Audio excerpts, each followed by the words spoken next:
যখন সকল মানবজাতি কবরবাসী হয়ে যাবে এবং তাদেরকে আবার কিয়ামতের মাঠে জীবিত করা হবে, তখন জান্নাতে যাওয়ার আগে সবাইকে পার হতে হবে একটি সেতু। চলুন পুলসিরাতের সেই রহস্য জানি। সিরাত সেতুর রহস্য, যা প্রতিটি মানুষের জন্য ভয়ের কারণ। কিয়ামতের দিন যখন সমস্ত মানুষ কিয়ামতের ময়দানে একত্রিত হবে, তখন জাহান্নামের উপর স্থাপন করা হবে এক ভয়ঙ্কর সেতু, যা চুলের চেয়েও পাতলা এবং তরবারির চেয়েও ধারালো। এই সেতু সর্বপ্রথম এবং সবচেয়ে সহজে অতিক্রম করবেন হযরত মুহাম্মদ সাল্লাল্লাহু আলাইহি ওয়াসাল্লাম।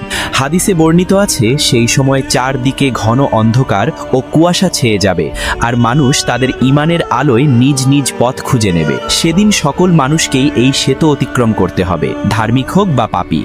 কেউ দৌড়ে পার হবে, কেউ হেঁটে, কেউ হামাগুড়ি দিয়ে। কিন্তু যারা পাপী ও কাফের, তারা হোঁচট খেয়ে জাহান্নামে পতিত হবে। অর্থাৎ কেবল ঈমানদার ও ধার্মিকরাই সিরাত সেতু নিরাপদে অতিক্রম করতে পারবে।